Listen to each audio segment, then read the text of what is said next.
Hey guys, it's Dasher Zach back with a budget showdown between the VXE Mad R and the MCHOSE L7. The Mad R has kind of been the budget darling for the last few months, the instant recommendation, and the L7 burst onto the scene with a bunch of stellar reviews all over YouTube and Reddit. But which one's the true budget king? Let's find out.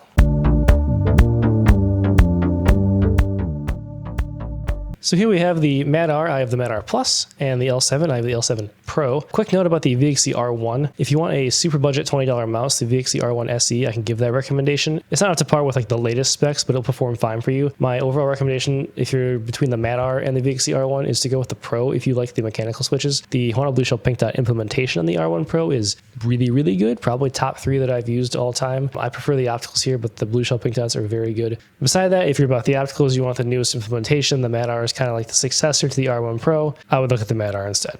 So let's go head to head. The camera angle here is very intentional because from the front, you'll have a hard time telling these mice apart. But if you turn them to the side, if you weren't aware, the Mad R is more of an X2 and the MCHOSE L7 is more of an X2 mini size. It's actually not as easy to tell here, but there is a 5mm difference in length. So right off the bat, we see that there may be an easy preference for you between the two just due to the size, but do the features of each of them push ahead so far that you have to choose one? Let's see. So let's start with what I care most about, and that is click quality. Both of these mice are using the Omron opticals, but which is better? The Mad R is very spammable, not too light, not too heavy, kind of perfect in my opinion. The MCHOSE L7 is lighter, almost to a fault, kind of like an old Jeebles click, but also very responsive, and you'll have no issues using this in-game. However, my right click is insanely light, even though you can kind of hear the popping there, and I don't really enjoy that on the L7. Mad R wins in click tactility. However, if you look at the Mad R from the front here, there is going to be some play. Not a lot, it's pretty tight, but there is some play there. If you look at the MCHOSE L7, not a lot of play at all, a little tighter QC there. There's healthy pre and post travel, but the post actually stops before contacting the shell, which I really appreciate. And then on the Mad R, there's less pre-travel, but you can hit the shell and cause a little bit of grinding. So honestly, a little tighter QC on the L7 as far as the wobble, but the Mad R clicks are just way more enjoyable for me, so it wins here.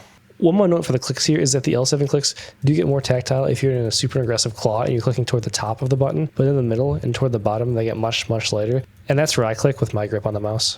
Now let's talk coating. Both of these mice have a coating, and I can't really fault either of them. Looking at the Mad R, whoops, I switched the mice around. It's got a nice grippy coating. I have no complaints there, and it locks in when I touch it. I will say the MCHOSE L7's coating is just a little bit better. I found when I was using them two mice, I preferred using the MCHOSE for the coating, but I can't really fault either of these, with the MCHOSE coming out a little bit ahead here. Getting to the bottom of these mice, the Mad R has the standard skates you would see on an ATK mouse. They're actually a little nicer than those that were on the R1 Pro. They're a little more rounded, they're a little thicker. They're probably just like average 2.5 speed for a standard budget mouse, and I do enjoy them. Don't love them, don't hate them. The bottom of the L7 reveals the black PTFE skates that MCHOSE has been using. They're pretty darn slow, like a 1.5, maybe a 2 out of 5 on the speed scale. I don't love these, they're very slow, especially on a control pad. You will notice them. And then another note for the bottom here, the sensor position on the L7 is a little bit further back than you would find on the Pulsar X2 Mini. So the edge here goes to the Mad R. Jumping to the scroll wheels, no pun intended, they are textured pretty similarly. The steps and notchiness on the Mad R are a little bit lower, but it's still very defined steps, and the click is super spammable, rebounds really well, love that. Like I said, the MCHOSE, a little notchier, a little more defined steps, but it's also much louder, and it doesn't rebound quite as well, much similar to the M7 that I reviewed. The scroll wheel just isn't quite as spammable there. It's usable for a click or two, but I just really don't love how that rebounds. So again, here, the Mad R will win on scroll wheel. So let's talk side buttons here. I'm not sure if it's due to the size or design, but the side buttons on the Mad R are just higher up, and they continue to shoot higher up here, whereas they wrap a little bit more on the L7, and they're just a little bit lower in general. As far as the buttons in use, the ones on the Mad R are super spammable, and I do enjoy them, and they, in my estimation, protrude from the shell a little bit more nicely. The ones on the L7, no real issue with them. They don't rebound quite as well. They don't protrude quite as much. I found myself enjoying the ones on the Mad R much more. They just felt a little more premium. They aren't really premium side buttons, but the ones on the L7 felt a little cheaper. So again, the Mad R pulls ahead on side buttons. So overall QC and build integrity. Looking at the Mad R, if you squeeze the shell, there's the slightest amount of flex, but not a lot, and there is no creaking, no rattling at all. If you look at the MCHOSE L7, if you apply pressure on the sides here, there is actually quite a bit of side flex, and you can see it there under the buttons, the main M1 and M2 on both sides of the mouse. It's not something I noticed in game, but it is a little suspect how much play there is there. So while I noticed no issues in game, the MAD-R pulls ahead as well in build integrity. As far as shape differences for both of these mice compared to the Pulsar X2 or X2V2 and X2 Mini, there may be small differences, but in use they were pretty much indiscernible to me. They maintain the same rough hump profile and flat sides. The MAD-R plays really well for all sorts of grips. It's kind of an all-arounder. You can palm if your hands are medium to small size. You can fingertip it, although the hump is a little bit taller than on the Mini, and then it's super comfortable for relaxed claw or aggressive claw. This MCHOSE L7 is very recommendable for fingertip. I really enjoy it for that. It works for my relaxed claw grip as well as aggressive, although it's probably a little tiny if you want to palm it. The obvious difference between these two mice and the Pulsar mice is these are just much lighter, so I'm going to straight up recommend these given the high quality over the Pulsar X2V2, X2V3, whatever, and the Mini straight up. No competition in my opinion, especially with the on-ride obstacles. So just some overall thoughts of how I experienced these mice. So I've actually had this MAD-R Plus for a while. I pulled it out of the box, tried it. It was pretty much flawless in the QC and performance. And then I didn't touch it for a while. Tested it a lot for this video, but like as good as it is, it's unspectacular and just really boring to me as the X2 shape while still being a really good mouse. I found myself with the MCHOSE L7 really enjoying the mouse, and it's probably because it's just the smaller size. Like I wanted to pick this mouse up, I wanted to use it because I've been doing a lot of aim training recently, and this mini size is just really, really good for me in those games, but I also performed really well in Fortnite. So out of left field, even though I preferred the MAD-R and all of those checks on QC and overall quality of the mouse, I just find myself personally wanting to use the MCHOSE L7 more, and it is that good, even though it fell short in a couple areas versus the MAD-R.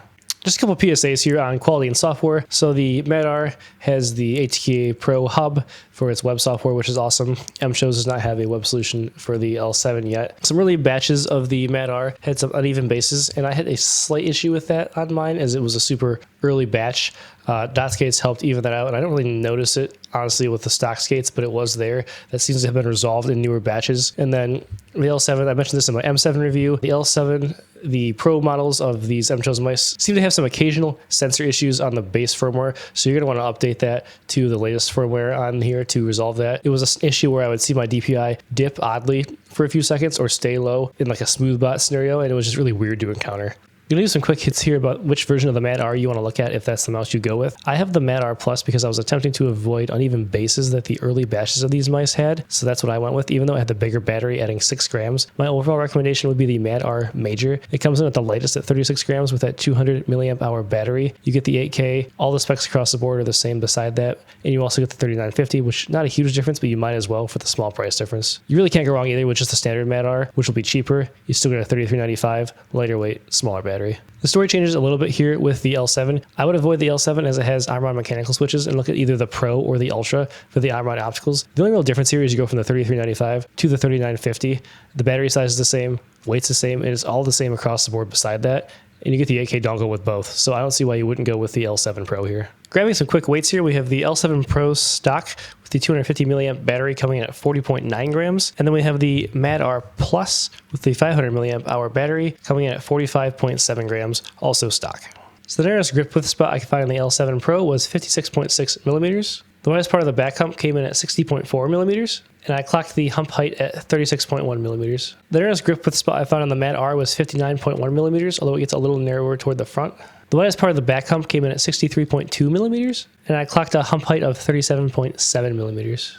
So when I began testing these mice, and even when I started recording this review, I didn't realize how well the MAD-R did, winning 5 out of the 6 categories for the main implementation points of a mouse. But this does bring me to a greater point, and that is each person values a different part of a mouse, so this mouse or that mouse winning here or there on a certain aspect doesn't necessarily mean it's a one-size-fits-all for everybody. So what's the verdict? Who wins between the MAD-R and the L7?